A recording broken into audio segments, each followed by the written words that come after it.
Welcome to the only daily podcast focusing on compliance news of the day. Each morning, start your day with a cup of coffee and Tom Fox, the voice of compliance, to hear about 4 of the top compliance, corruption, or leadership stories you will need to start your day. The Daily Compliance News is a production of the Compliance Podcast Network.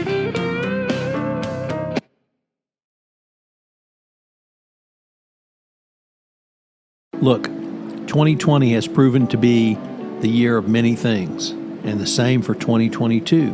But if you're a small business, this could also be the year you switch to a better payroll.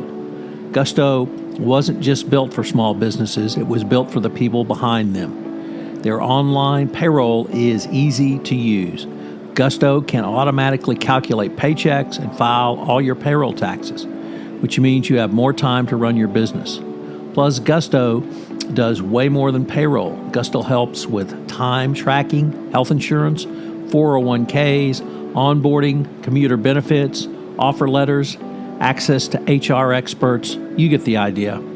It's super easy to set up and get started. If you're moving from another provider, they can transfer all your data for you. It's no surprise that 94% of customers are likely to recommend Gusto. And here's the best part. Because you're a listener to this podcast, you get 3 months totally free. All you have to do is go to gusto.com/compliance. That's gusto.com/compliance.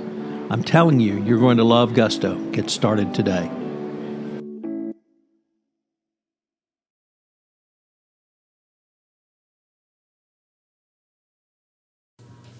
The Daily Compliance News for September 30, 2021, the Crime Does Pay, or at least it did edition. And we begin with that story from Bloomberg. Rick Singer, the mastermind of the Varsity Blues college admissions fraud scandal, personally made $28 million from the scheme. Lauren George, a forensic accountant who testified at the disgraced college consultant's earnings in detail for the first time as government witnesses in the trial of 2 of his clients. Previously released court records showed Singer invested some of his money and spent the rest. So apparently crime does pay at times. Next up, and also from the Wall Street Journal, Elizabeth Holmes' defense team goes on the attack against a central prosecution witness, Adam Rosendorf, the former lab director who testified that quality controls failed, and every time test results fell out of appropriate ranges, it raised serious and grave concerns about the accuracy of the testing process.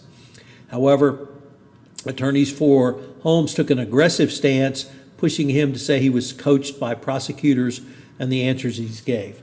I found this particularly ludicrous, being a recovering trial lawyer, because every trial lawyer knows what to say to a witness, and because it's always the same. Tell the truth. Tell the truth. Tell the truth. What did the prosecutors say? What did your lawyers say? You tell the truth. And so for the defense lawyers to try to hammer that the prosecution sculpted his testimony is going to really fall on deaf ears, although I suppose they could be just trying to jump up and make a stink. Nevertheless, any juror who hears that testimony is going to understand what it's worth. Next up, from the New York Times, at Aussie Media, the fallout continues as the star journalist Katty Kay, former BBC anchor, who moved over to the Aussie Media in June as a producer and executive director, senior editor rather than executive director, said she is leaving after the story broke in the New York Times. That she said, quote, "The allegations in the New York Times, which caught me by surprise, are serious and deeply troubling, and I had no choice but to end my relationship with the company." Not surprising, I suppose, but I think there's a whole lot more to Ms. Katty Kay's story. And I think it speaks to really the whole culture when you have the CEO doing something just insanely absurd as he did, trying to impersonate a Facebook executive on a non-visual conference call using voice rendering technology. Also, Ozzie lost a key investor, SV Angel, led by the high-profile venture capitalist Roy Conway.